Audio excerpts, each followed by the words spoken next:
हरे कृष्ण। आदरणीय भाइयों एवं बहनों, शानाशा की कहानियों में आपका स्वागत है। आज मैं 87वां संस्करण सुनाने जा रहा हूँ। कहानी में सकारात्मक एवं नकारात्मक मानवीय सोच पर प्रकाश डाला गया है। आगे, राजस्थान के डी कस्बे में नंदलाल नामक संस्कृत के अध्यापक रहते थे। सेठी मोहल्ला में किराए के मकान में परिवार सहित रहते थे। परिवार में पत्नी सुप्रभा, बेटा श्यामलाल एवं बेटी अनीता थी। बेटा श्यामलाल डीग में सरकारी अस्पताल में मेल नर्स के पद पर कार्यरत था तथा विवाहित था। बेटी अनीता ने एमए करने के बाद डीग से ही बीएड किया था। अध्यापक महोदय ने लड़की के लिए एक लड़का भरतपुर में सरकारी कॉलेज में भूगोल का सहायक प्रोफेसर के पद पर कार्यरत था। सुसंस्कृत परिवार था। लड़के वाले एक दिन मुहूर्त निकाल लड़की की गोद भरकर शादी पक्की का टेक लगा गई। आगे की वार्ता हेतु उन्होंने मास्टर जी को फ़ोन द्वारा भरतपुर आकर शादी बाबत आगे की रूपरेखा बनाने हेतु आग्रह किया। मास्टर जी रविवार को लड़के वालों की सुविधा से भरतपुर मिलने पहुंच गए। यद्यपि उनका स्वास्थ्य ठीक न था। लड़के वालों के घर पहुंचने पर मास्टर जी का आदर सहित स्वागत किया गया। चाय नाश्ता दिया गया। जब उन्हें चाय दी गई तो जैसी फीकी चाय इलायची वाली वो पीते थे, उसे पाकर वह बहुत खुश हुए। क्योंकि संकोचवश वह कुछ कह नहीं पाते थे। दोपहर को खाना भी उनकी रुचि के अनुसार था। बातचीत करने के उपरांत उन्हें आराम करने के लिए कमरा बतलाया तो वहाँ भी 2 तकिए व ओढ़ने के सफ़ेद चादर पाकर और भी अचंभित हुए। सोने के बाद सौंफ का पानी जब उन्हें दिया गया, जैसा कि वो अपने घर पर पीते थे, यहाँ पाकर बहुत प्रसन्न हुए। लड़के वालों ने उन्हें आश्वस्त किया कि दहेज वित्त समान ही देना। पिता को कर्ज में डूबकर आने वाली लक्ष्मी हमें स्वीकार नहीं। अब कैसे कैसे शादी में खर्च करना चाहते हैं वह केवल बतला देवें। उसी लिमिट में यदि कोई सुझाव देना होगा तो बदला देंगे। मास्टर जी लड़के वालों की विनम्रता से अभिभूत हो लौटते वक्त लड़की की सास से पूछने लगे कि आपने मेरी सहूलियत का इतना ध्यान रखा, ये कैसे संभव हुआ? मैं कुछ समझ नहीं पा रहा।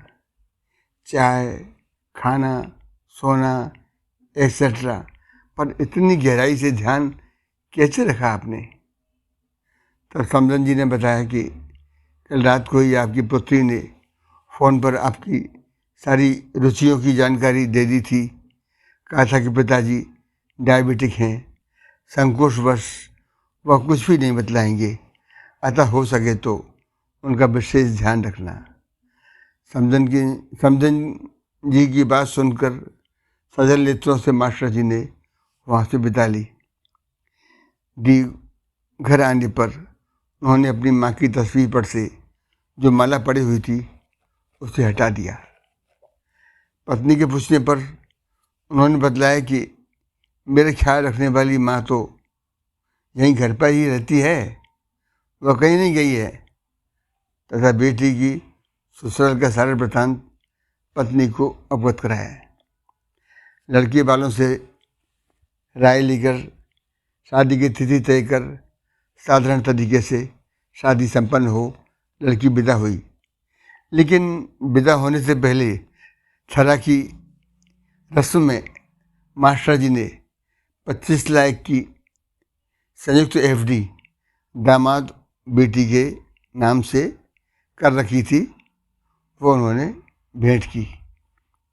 मास्टर जी के इस कृत्य से बेटे ने असंतोष जाहिर किया तथा नित्य ही शादी के बाद माता पिता का किसी न किसी बहाने तिरस्कार करने लगा। लगभग 5 वर्ष तक बेटे के दुर्व्यवहार से दुखी होकर मास्टर जी ने पत्नी सहित घर छोड़ने का निर्णय लिया। रविवार का दिन था। लड़के को बतलाकर वह डी कस्बे के पास ही सामी खेड़ा ग्राम में मंदिर मालिक से बात कर पत्नी सहित शिफ्ट हो गए। वहाँ ठहरने को कमरा था तथा मंदिर व्यवस्थापक की ओर से दोनों समय मंदिर में भोग की थाली व रात को दूध की व्यवस्था भी थी। मंदिर की सेवा पूजा, साफ सफाई एवं नित्य नियम से कीर्तन प्रवचन का कार्यक्रम मास्टर जी ने प्रारंभ कर दिया था। उधर मास्टर जी की बेटी को विदित हुआ कि मम्मी पापा एक मंदिर में शिफ्ट हो गए हैं। ये जानकर बहुत दुखी हुई। रात्रि को खाने खाते वक्त उसने इस बाबत पति से मौका पाकर जिक्र किया कि यदि अनुमति देवें तो माता पिता को यहाँ ले आऊं। इस समय वह मंदिर में रह रहे हैं। चूँकि पति के स्वभाव कम बोलने का था, अतः पत्नी की बात सुन चुपचाप अपने बेडरूम में चली गई। दूसरे दिन शाम को खाना खाने के बाद एक 50 लाख का चेक पत्नी को सौंपते हुए बोले, यह राशि अपने पिताजी को मकान खरीदने के लिए दे दो। यह सारा धन उनका ही है, अतः लेने में कोई संकोच नहीं करें, यह बतला देना। तथा वहाँ बैठे अपने मम्मी बाबूजी की तरफ देखते हुए बोला, मेरा निर्णय सही है ना? बेटे की बात का अनुमोदन करते हुए माँ बाबूजी ने कहा कि हाँ, मैं तुम पर एवं तुम्हारे निर्णय पर गर्व है। तुम्हारे सास ससुर यहाँ आकर संकोच शर्मिंदगी महसूस करते तथा उनके दिमाग में रहता कि बेटी के घर जीवन यापन को बाध्य हैं। दूसरे दिन बेटी माँ पिताजी से संपर्क कर चेक सौंपा तो वह दोनों कृतज्ञता से भर सजल नेत्रों से बोले कि अभी हम इस राशि की एफडी कर देते हैं। जब तक हम जिंदा हैं इसकी मासिक ब्याज को पुण्य कार्य में लगावेंगे। शेष हमारी नॉमिनी होने के नाते सारी रकम आपको प्राप्त हो जाएगी। दामाद एवं उनके परिजनों को उदार व्यवहार के लिए हृदय से धन्यवाद प्रेषित किया। अब हमें मकान खरीदने की कोई आवश्यकता नहीं है। यह हम धार्मिक, सात्विक एवं शांतिमय जीवन जी रहे हैं। समस्त ग्रामवासी हमारी बहुत इज्जत व देखभाल करते हैं। एक दिन मंदिर में एक शराबी व्यभिचारी व्यक्ति आकर बेहोश हो गिर पड़ा। काफ़ी उपचार के बाद जब ठीक नहीं हुआ तो गांव में उसके घर खाट पर डालकर पहुंचा दिया। जब 2 घंटे तक वह एक ही अवस्था में पड़ा रहा तो वहाँ भीड़ में एक सन्यासी भी आया हुआ था। गांव वालों ने उससे पूछा कि इसकी मुक्ति का कोई उपाय जानते हो तो बतलावें। सन्यासी ने कहा कि यदि स्वर्ग की मिट्टी का तिलक इसको लगा दोगे तो यह चेतन हो सकता है। वहाँ एक 7 वर्ष का बालक भी खड़ा था। यह सब सुन रहा था। लोगों ने कहा कि महात्मा जी, स्वर्ग की मिट्टी कैसे उपलब्ध हो सकती है? यह तो असंभव ही है। इतने में वह बालक जो सब सुन रहा था भागता हुआ आया और मुट्ठी दिखाकर बोला, लो, स्वर्ग की मिट्टी ले आया। वहाँ खड़े लोगों में से एक ने मिट्टी को लेकर मृत प्राय व्यक्ति के माथे पर लगा दी। मिट्टी का तिलक करते ही वह व्यक्ति अचानक उठकर बैठ गया।